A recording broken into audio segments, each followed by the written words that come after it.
Dear students, welcome back to my channel English Mentor. Today onwards, I'm just going to start your revision schedule of English for Term 1, Class 10. In this particular series, I'm just going to cover all the chapters and poetry which are prescribed for Term 1 exam. So each session consists of summary along with MCQs. Today, we are going to study our very first chapter named A Letter to God. So let us start this particular session without any further delay. This chapter is written by G.L. Fuentes. Now, let us discuss the summary. The story, A Letter to God by G.L. Fuentes. जैसा कि chapter का नाम है A Letter to God. is written by G.L. Fuentes. ये G.L. Fuentes ने इसको लिखा है. Depicts का मतलब होता है shows. ये जो चैप्टर वो क्या दिखाता है? It shows, ये चैप्टर दिखाता है unwavering का मतलब होता है unshaken, जिसको हिलाया ना जा सके. unshaken faith of a farmer in God. और फार्मर का नाम होता है लैंचो. यानी इस कहानी के अंदर एक फार्मर का फेथ को दिखाया गया. उसका फेथ भगवान में बहुत ही स्ट्रॉन्ग फेथ होता है उसका भगवान के अंदर. उसके बारे में ये पूरा चैप्टर दिखाया गया है. It begins with a farmer. ये जो पूरी कहानी एक फार्मर से स्टार्ट होती है नेम्ड लैंचो, और उस फार्मर का नाम लैंचो होता है. Expecting for a rain shower to nourish his field of corn. और लैंचो को इस बात की एक्सपेक्टेशन यानी उम्मीद होती है, वो उम्मीद कर रहा था a rain shower मतलब एटलीस्ट मतलब बरसात हो जाए. to nourish का मतलब होता है वैसे फॉस्टर करना, पालन पोषण करना, फॉस्टर करना होता है nourish. his field of corn, क्योंकि जो लैंचो है उसका जो फील्ड होते हैं ऑलमोस्ट वो तैयार थे, फसल अच्छी थी और उसको सिर्फ उम्मीद थी कि एक अच्छी बरसात हो जाती. पर डेफिनेटली सी बात है उसका जो प्रोडक्शन था, उसका जो कल्टीवेशन था, उसकी जो फसल थी और भी ज्यादा अच्छी हो सकती थी. ही इज कॉन्फिडेंट, वो इस बात को लेकर कॉन्फिडेंट था दैट हिज हार्वेस्ट यहाँ पे उसका क्रॉप हो गया, is going to yield him huge profits. और उसको इस बात का वो इस बात को लेकर बहुत ज्यादा कॉन्फिडेंट था कि इस बार जो उसकी क्रॉप है यील्ड का मतलब गिव अवे, देने वाली है, गिव अवे. तो उसको इस बात का विश्वास था कि अब की बार उसकी जो क्रॉप है उसको बहुत ज्यादा प्रॉफिट देने वाली है, फायदा देने वाली है. Just like it does every year, जैसे कि हर साल उसकी फसल बहुत अच्छी होती थी और उसको अच्छा फायदा देती थी. Two is utmost excitement. utmost मतलब हो गया बहुत, एक्सट्रीम एक्साइटमेंट मतलब कहीं ना कहीं वो बहुत ज्यादा एक्साइटेड था. रेन फॉल डिड हैपन, और जैसा उसका एक्साइटमेंट था और उसी एक्साइटमेंट के हिसाब से रेनफॉल होने लग जाती है, बरसात आने लग जाती है. वो स्टार्टिंग में तो इनिशियली तो बहुत खुश होता है उस रेनफॉल को देखकर, but sooner it turned into a hailstorm. But unfortunately वो जो रेनफॉल था वो एक हेलस्टॉर्म में, हेलस्टॉर्म मतलब ओले गिरने लग जाते हैं, तो वो हेलस्टॉर्म में कन्वर्ट हो जाता है and destroying his entire crop field. और उसकी जो पूरा का पूरा जो खेत था, जो कि किसका था, मक्के का खेत था, कॉर्न फील्ड था, उसका पूरा का पूरा जो क्रॉप थी, उसकी फसल थी, वो डिस्ट्रॉय हो जाती है. द डैमेज पोज का मतलब यहाँ पे डिस्प्ले करना एक तरीके से, a threat to the family survival as the entire livelihood was dependent on the year produce. और ऑब्वियसली बात है कहीं ना कहीं ये जो नुकसान हो गया क्योंकि हेल स्टॉर्म ने उसकी पूरी की पूरी क्रॉप को खत्म कर दिया, तो फैमिली के लिए खतरा बन गया. सर्वाइवल कैसे करेंगे, यानी वो अपनी जिंदगी को जिएंगे कैसे, क्योंकि जो उनका इंटायर लाइवलीहुड था, जो उनकी अर्निंग थी, लाइवलीहुड मतलब उनकी जो अर्निंग थी वो dependent on the years produce, मतलब जो पूरा का पूरा उनका साल का जो अर्निंग था किसके ऊपर डिपेंड करता था, इसी फसल के ऊपर डिपेंड करता था, विच वॉज डिस्ट्रॉयड कंप्लीटली, जो कि डिस्ट्रॉयड हो चुकी थी. ऑल्दो हालांकि डिसहार्टन मतलब बहुत ज्यादा उदास था, वो डिजेक्टेड था, बहुत ज्यादा मतलब हताश था.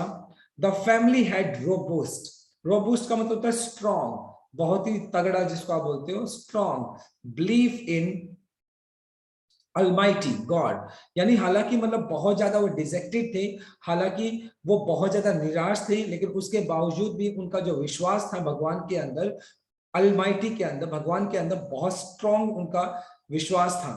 Lencho despite having walk day and night at the field, हालांकि लेंचो क्या करता था, दिन रात मेहनत करता था खेत के अंदर, न्यू हाउ टू राइट, उसके बावजूद भी लेंचो को थोड़ा बहुत लिखना आता था, दस इसलिए decided to write a letter to God, और वो क्या करता है, भगवान को एक लेटर लिखता है एक्सप्लेनिंग हिज सिचुएशन, और वो उसमें इस बात को एक्सप्लेन करता है कि उसकी फिलहाल की जो सिचुएशन है कैसी है, because hello storm destroyed his crop completely, क्योंकि हेल स्टॉर्म ने उसकी क्रॉप को कंप्लीटली डिस्ट्रॉय कर दिया था, and therefore he was asking for help, और वो भगवान से मदद की उम्मीद कर रहा था। ही वेंट टू टाउन, वो शहर जाता है, टू, अब लेंचो क्या करता है, शहर जाता है टू पोस्ट हिज लेटर, अपने लेटर को पोस्ट करने के लिए एड्रेस, और उसने उस लेटर के ऊपर जो एड्रेस लिखा होता है टू गॉड, रिसीवर एड्रेस में उसने टू गॉड लिखा होता है। The later on being noticed by the post master, और जैसे ही वो लेटर पोस्ट ऑफिस पहुंचता है और पोस्ट मास्टर उस नोटिस को, पोस्ट मास्टर उस लेटर को नोटिस करता है, फर्स्ट अम्यूज्ड हिम, अम्यूज का मतलब कहीं ना कहीं एक तरीके से मतलब हंसने लग जाना, उसको बहुत अच्छा लगता है, एंटरटेनिंग लगता है, जैसे वो फर्स्ट लेटर को देखता है पोस्ट मास्टर तो उसको काफी एंटरटेनिंग लगता है, बट देन मोटिवेटेड हिम, लेकिन after that post master became quite serious, बहुत ज्यादा सीरियस हो जाता है, उसको मोटिवेट करता है वो लेटर, कैसे, want to do something for the farmer so that as to keep his immense belief intact, देखो इमेंस का मतलब हो गया ह्यूज, बिलीफ का मतलब हो गया आपका ट्रस्ट या फेथ, इंटैक्ट का मतलब जो बिल्कुल बिना टूट फूट के हो, इंटैक्ट का मतलब होता है जिसमें कोई खराबी ना आए, right. So it means that कि जो पोस्ट मास्टर होता है वो क्या कोशिश करता है कि जो फार्मर है, लेंचो है, उसका भगवान के अंदर बहुत ही इमेंस बिलीफ होता है, और उसको मेंटेन करने के लिए, उसको बनाए रखने के लिए वो इस बात को डिसाइड करता है कि वो इस लेटर का रिप्लाई जरूर करेगा, और लेंचो की मदद जरूर करेगा। ही कॉन्ट्रीब्यूट्स फ्रॉम हिज सैलरी, और जैसे कि लेंचो ने 100 पैसोस डिमांड किए थे भगवान से कि 100 पैसोस दिए जाए उसको, क्योंकि उसको अपनी फसल है दोबारा से उगानी होगी, एट द सेम टाइम अपनी फैमिली के सर्वाइवल के लिए उसको 100 पैसोस की जरूरत होगी।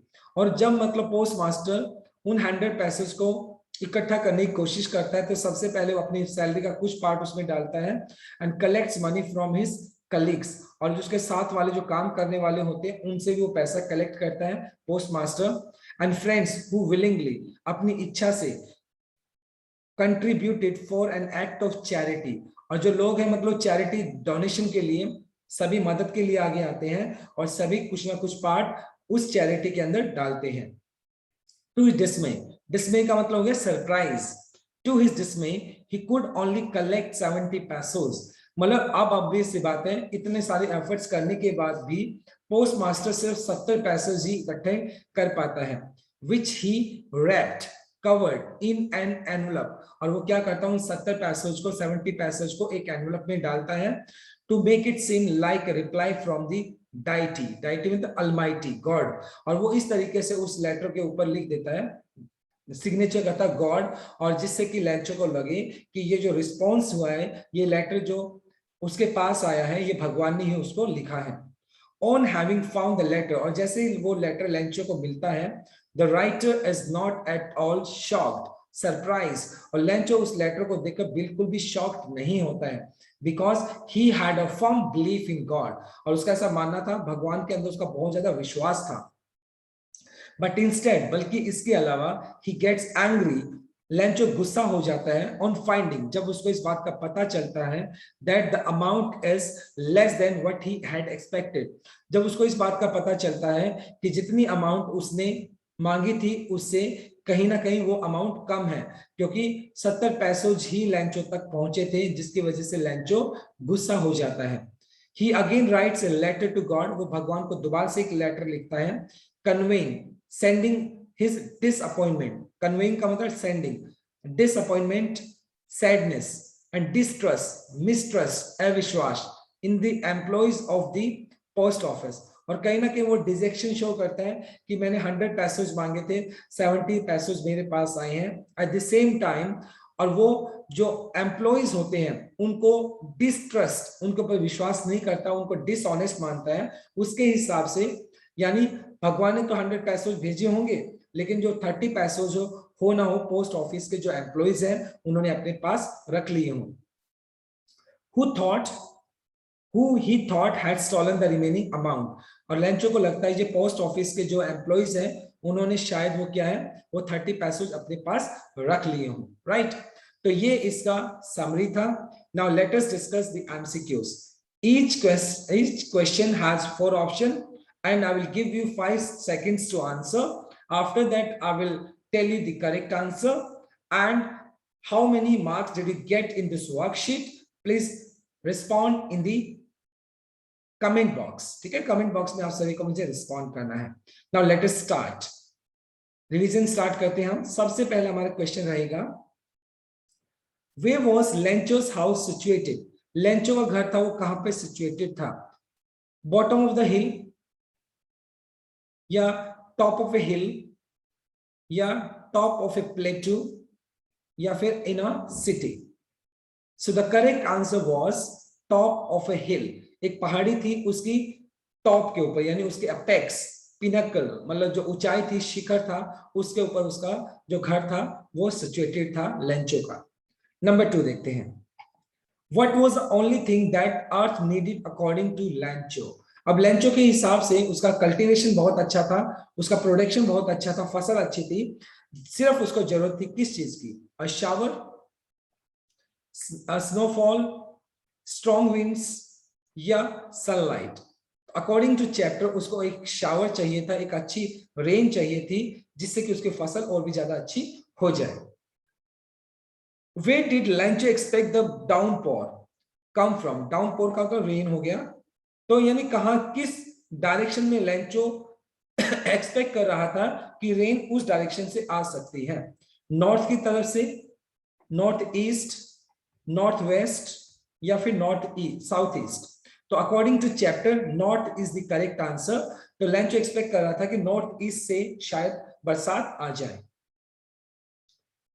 क्वेश्चन नंबर 4 देखते हैं, what did Lencho compare the large rain drops with. और जैसे बरसात स्टार्ट होती है तो बड़ी बड़ी जो बूंदे होती है वो गिरने लग जाती हैं, तो लेंचो उसका किसके साथ कंपैरिजन करता है? सिल्वर कॉइन के साथ, पर्ल्स के साथ, या डायमंड्स के साथ, या न्यू कॉइन्स के साथ? So according to the chapter, new coins is the correct answer. तो वो क्या करता है, रेन ड्रॉप्स को न्यू कॉइन्स के साथ कंपेयर करता है। Number 5, which crop was growing on Lancho's field? यानी लेंचो ने कौन सी फसल उगाई थी? कॉर्न, बेरले, राइस, या फिर none of above? So corn is the correct answer. Lencho grew corn. Lencho ने कौन सी फसल उगाई थी? लेंचो ने कॉर्न उगाई था। What destroyed Lancho's field? यानी जो लेंचो का जो फील्ड होता है वो कंप्लीटली डिस्ट्रॉय हो जाता है, तो क्या ऐसी चीज होती है जो लेंचो के जो फील्ड्स होते हैं उसको डिस्ट्रॉय कर देती है? A heavy rainfall, hailstorm, landslide, या flood? According to the chapter hailstorm. Hailstorm आ जाता है, वहां पे ओले आ जाते हैं, जिसकी वजह से पूरा का पूरा जो लेंचो का फील्ड होता है वो डिस्ट्रॉय हो जाता है। So B is the correct answer. Number 7 पे चलते हैं, the field looked as if it were covered in. जो चारों तरफ क्या होता है, हेल स्ट्रॉन्ग हो जाता है, जिसकी वजह से पूरा का पूरा जो फील्ड होता है कैसा लगता है? कवर्ड विथ, कैसे? सॉल्ट के साथ, लॉकेटस के साथ, शुगर के साथ, या आइस के साथ? मानो कि पूरे के पूरे फील्ड के ऊपर सॉल्ट क्या हो गया, सॉल्ट में उसको कवर कर लिया हो। तो salt is the correct answer. Then Lencho compare the quantum of damage with. Quantum का मतलब यहां पर मतलब क्या है, सकते एक तरीके से क्वांटिटी ऑफ डैमेज। डैमेज का जो क्वांटिटी था, डैमेज जितना हुआ था, हाउ मच डैमेज। लेंचो ने वो जो डैमेज था वो किसके साथ कंपेयर किया? Attacks by the reds, attack by the cross, attack plague of locusts, या फिर नन ऑफ दिस? तो according to the chapter Lencho compare the loss damage with plague of locusts, इसके साथ वो कंपेयर करता है। What was the only hope left in the hearts of Lencho's family? अब obvious सी बात है, उनका जो क्रॉप है वो पूरा बुरी तरीके से डिस्ट्रॉय हो चुका था। अब लेंचो को सिर्फ उम्मीद थी, वो किससे उम्मीद थी? वो कंपनसेशन फ्रॉम द गवर्नमेंट, या गवर्नमेंट से उनको उम्मीद थी, या फार्मर एसोसिएशन से उनको उम्मीद थी, या फिर हेल्प फ्रॉम गॉड, या फिर आपका there was no hope left. So according to the chapter help from the God, help from God, right? भगवान से उसको उम्मीद थी। Now let us move on to our next question. How did Lencho decide to contact his last resort? Resort का मतलब यहाँ पे last try, तो by visiting them personally, through a letter, through an email, through fax. तो according to मतलब जो resort मतलब जो डिसाइड करता है, तो क्या डिसाइड करता है Lencho decides to write a letter, तो थ्रू अ लेटर वो क्या है? Option number B is the correct answer. How much money did Lencho ask for? Ask for का मतलब है डिमांड। लेंचो कितने पैसे वहां भगवान से मांगता है?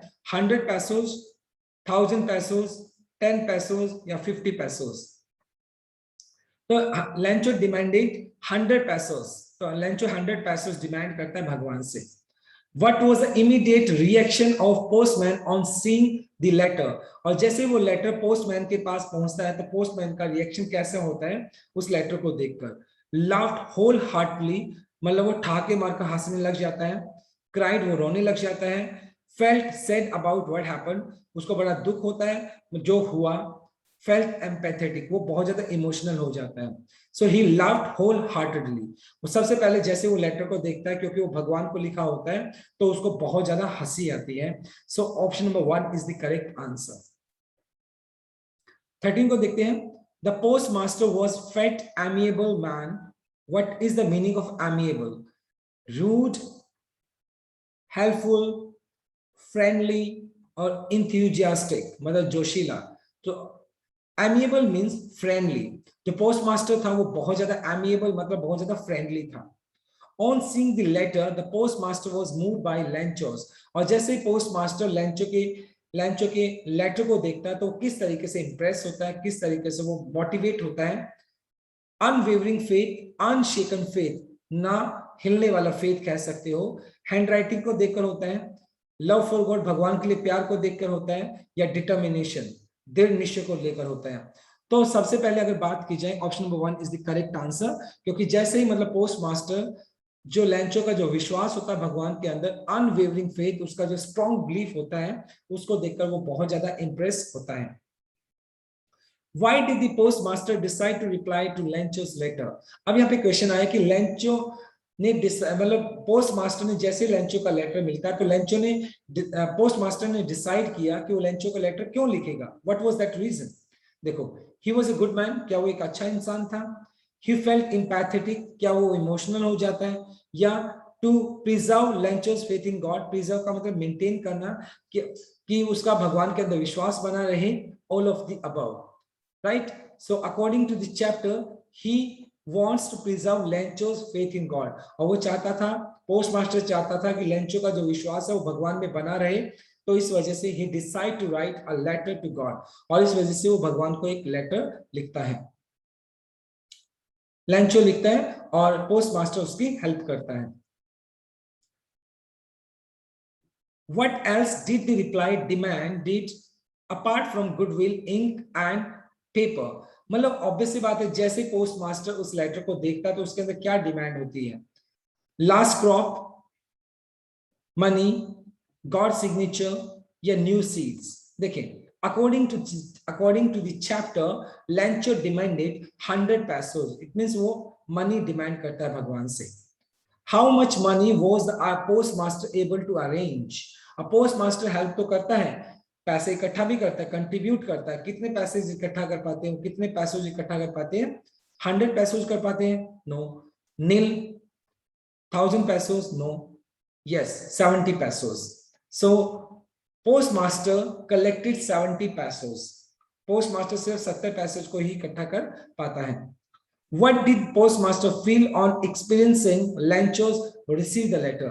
और जिस टाइम postmaster वो 70 पैसों उस लेटर के अंदर डाल के किसके पास भेज देता है, लेंचो के पास भेज देता है, और जब वो लेंचो को लेटर मिलता है तो पोस्टमास्टर जो कि अपने ऑफिस में बैठा होता है उसको कैसा अनुभव होता है, कैसा वो एक्सपीरियंस करता है? कंटेंटेड, कंटेंटेड का मतलब होता है सेटिस्फाइड, प्राउड, गर्व महसूस करता है, overwhelmed, full of joy, all of the above. तो according to the chapter option number 1 is the correct answer, contented. Contented का मतलब बहुत ही सेटिस्फाइड फील करता है because he has done some good deeds, क्योंकि उसका लगता है क्योंकि उसने कुछ अच्छा काम किया है, कुछ पुण्य का काम किया है। So therefore postmaster feels contented. Now let us move on to our next question. Why was Lencho not surprised on seeing money in the envelope? Lencho को जब वो एनवलप मिलता है जिसमें पैसे होते हैं तो लेंचो थोड़ा भी सरप्राइज नहीं होता है। क्या रीजन था? He was too sad to acknowledge it. क्या वो इतना ज्यादा दुखी था वो इसको देखना ही नहीं चाहता था? He had unwavering faith in God. या उसका भगवान के अंदर बहुत ज्यादा स्ट्रॉन्ग बिलीफ था? He was an ungrateful man. मतलब एक ऐसा इंसान जो एहसान नहीं मानता था? None of the above. So according to the chapter, option number B is the correct answer because Lencho has great faith in God and that is why he did not get shocked. और इस वजह से Lencho बिल्कुल भी shock नहीं होता है। How did he feel when he counted the money? Lencho को कैसा मतलब महसूस होता है जब वो पैसे काउंट करता है? ग्रेटफुल, एहसानमंद, जॉयफुल, उसको बहुत खुशी होती है, रिलीव्ड, रिलैक्स होता है, या angry? He felt angry because when he collected money, these were 70 pesos only, but he demanded 100 pesos. Lencho गुस्सा फील करता है, गुस्सा हो जाता है क्योंकि एनवलप के अंदर सिर्फ 70 पेसोज ही होता है और लेंचो ने 100 पेसोज की डिमांड की थी।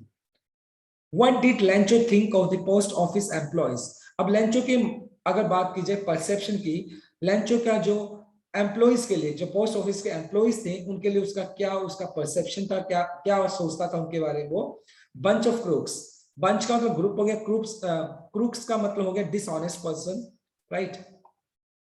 रूड मानता था वो, या अनहेल्पफुल मतलब जो मदद नहीं करते हैं, प्राउड या मतलब घमंडी टाइप के लोग हैं।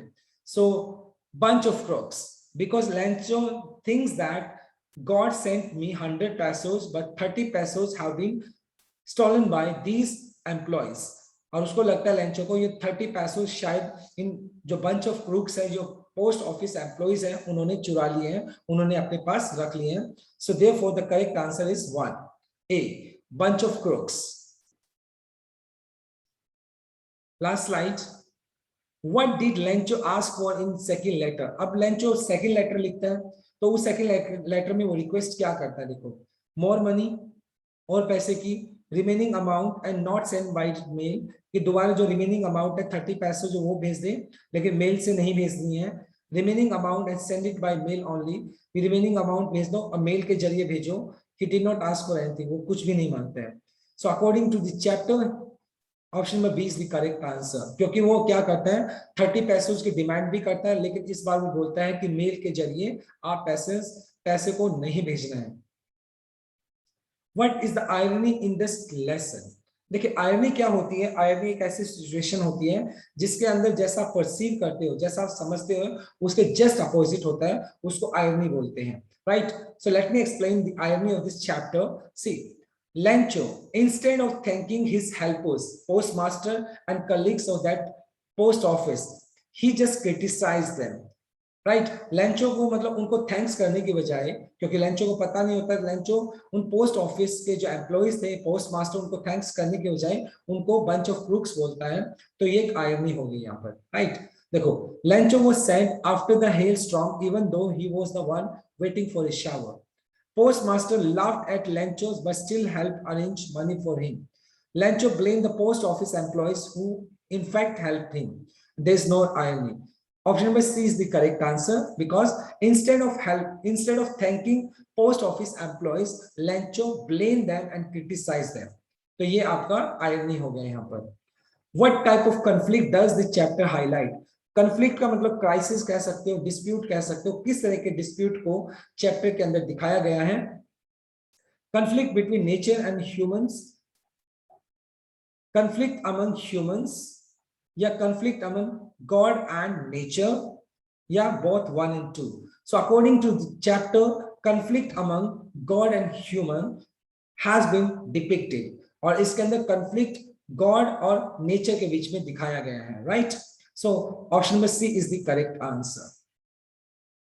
So my dear student, this is all about from this particular session, but don't forget to watch, do like, share and subscribe to my channel. So tomorrow I'll continue with another chapter. Till then, bye bye, take care and have a nice day.